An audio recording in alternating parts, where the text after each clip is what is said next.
നമസ്കാരം. ഇന്ത്യൻ ഇതിഹാസ താരം വിരാട് കോഹ്ലിയുടെ 12 വർഷ പഴക്കമുള്ള റെക്കോർഡ് മറികടന്നിരിക്കുകയാണ് പാകിസ്ഥാൻ ഓപ്പണർ സാഹിബ് സാദ ഫർഹാൻ. ശ്രീലങ്കയ്ക്കെതിരായ നിർണായക സൂപ്പർ 8 മത്സരത്തിലാണ് ഫർഹാൻ ഈ ചരിത്ര നേട്ടം സ്വന്തമാക്കിയത്. ഒരു ലോകകപ്പ് പതിപ്പിൽ ഏറ്റവും കൂടുതൽ റൺസ് നേടുന്ന താരമെന്ന റെക്കോർഡാണ് ഫർഹാൻ തൻ്റെ പേരിലാക്കിയത്. ശ്രീലങ്കയ്ക്കെതിരായ മത്സരത്തിൽ 38 റൺസ് പിന്നിട്ടതോടെയാണ് ഫർഹാൻ കോഹ്ലിയുടെ റെക്കോർഡ് തകർത്തത്. മത്സരത്തിൽ താരം സെഞ്ചുറി നേടിയിരുന്നു. T20 ലോകകപ്പിൽ പാക് താരത്തിൻ്റെ രണ്ടാം സെഞ്ചുറിയാണിത്.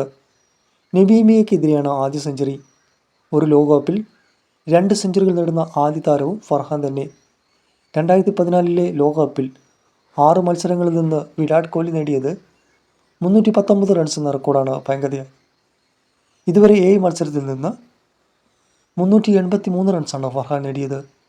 100 റൺസാണ് ഏറ്റവും ഉയർന്ന സ്കോർ.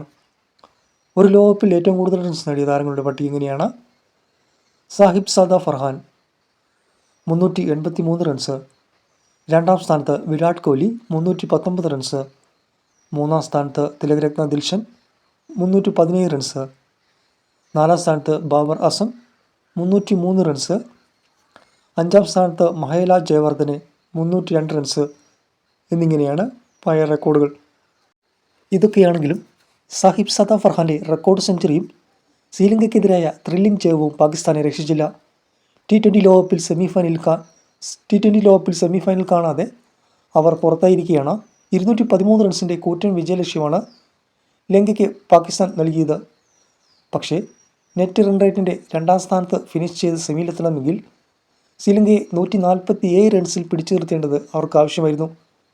എങ്കിൽ മാത്രമേ നെറ്റ് റൺ റേറ്റിൽ ന്യൂസിലൻഡിനെ മറികടക്കാൻ പാകിസ്ഥാന് സാധിക്കുമായിരുന്നുള്ളൂ. പക്ഷേ അവരുടെ ഈ മോഹം നടന്നില്ല. 6 വിക്കറ്റിന് 207 റൺസ് എടുത്താണ് ശ്രീലങ്ക ഈ മത്സരം തോറ്റത്. പാക് ടീം പുറത്തായപ്പോൾ ഇംഗ്ലണ്ടിന് പിന്നിൽ രണ്ടാം സ്ഥാനത്ത് ഫിനിഷ് ചെയ്ത് ന്യൂസിലൻഡ് സെമിയിലേക്ക് കടന്നു. ഇന്ന് നടക്കുന്ന മറ്റൊരു മത്സരത്തിൽ ഇന്ത്യയും വെസ്റ്റ് ഇൻഡീസും തമ്മിൽ ഏറ്റുമുട്ടും. വൈകുന്നേരം ഈഡൻ ഗാർഡനിലാണ് മത്സരം.